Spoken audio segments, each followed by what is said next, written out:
دہلی وقف کی 123 جائیدادیں بشمول مسجد اور قبرستان کو مرکزی حکومت اپنے قبضے میں لے گی، کیونکہ ان جائیدادوں پر دہلی وقف بورڈ نے حکومت کی قائم کردہ 2 رکنی کمیٹی کے روبرو اپنی دستاویزات پیش نہیں کی۔ گزشتہ 70 سال میں دہلی کی 300 جائیدادوں پر حکومت نے قبضہ کر لیا ہے، اور اسی کانگریس کے دور حکومت میں دلی میں 56 مساجد میں نماز بند کروا دی گئی۔ دہلی وقف کے ساتھ خود کانگریس دور حکومت نے برنی کمیٹی قائم کی تھی، جس نے رپورٹ دی کہ یہ وقف جائیدادیں ہیں۔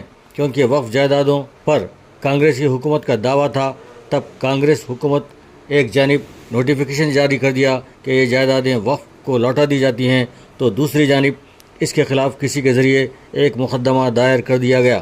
نتیجے میں عدالت نے اس نوٹیفیکیشن پر اسٹے جاری کر دیا۔ یہ 1984 عیسوی کے دور کی بات ہے۔ اب سوال یہ ہے کہ وقف جائیدادیں وقف ہی کو واپس کرنے کا مطلب کیا ہے؟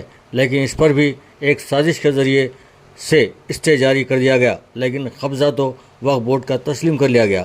اب بی جے پی حکومت نے اس اسٹے کو زندہ کرنے کے لیے ایک رکنی کمیٹی قائم کی، اس نے بھی وقف جائیدادیں تسلیم کر لی۔ تب بی جے پی حکومت نے فوری طور پر 2 رکنی کمیٹی قائم کر دی۔ ایک رکنی کمیٹی کے روبرو تو وقف بورڈ نے اپنے ڈاکومنٹس پیش کر دیے، لیکن اس 2 رکنی کمیٹی کے سامنے ڈاکومنٹس پیش نہیں کیے۔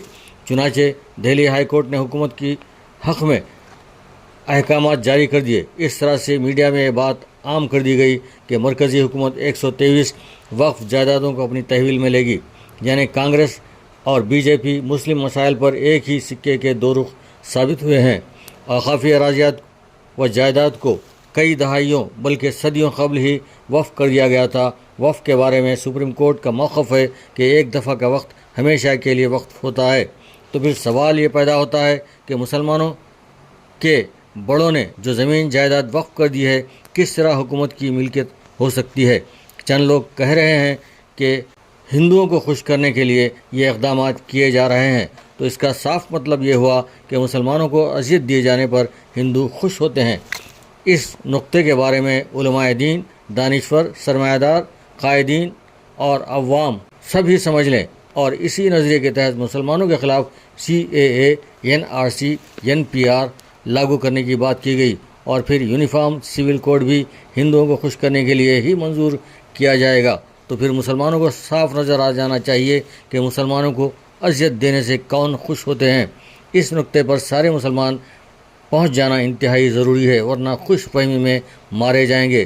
لیکن یہاں تلنگانہ میں کانگریس کے مسلم لیڈرز آواز اٹھاتے رہتے ہیں کہ 5 مساجد 6 مساجد ڈھا دی گئی ہیں، وہ کب تعمیر کی جائیں گی؟ لیکن ان کو یہ نظر نہیں آتا کہ دہلی کی 56 مساجد میں نماز بند کروا دی گئی اور 300 جائیدادوں پر قبضے کر لیے گئے۔ اس بات کا انکشاف دہلی کے جو ایڈوکیٹ صاحب جو کہ وقف جائیدادوں کو بچانے کے لیے جدوجہد کر رہے ہیں، انہوں نے کیا ہے۔ اس سلسلے میں محمود پراچا صاحب کیا فرماتے ہیں، کیونکہ وہ تو تلنگانہ کی وقف پراپرٹیز کو بچانے کے لیے میدان میں دہلی سے آئے ہیں۔ اب دہلی وقف پراپرٹیز کے لیے کیا کریں گے، وہ بھی اس کا بھی انکشاف ہو جائے تو بہتر ہوگا۔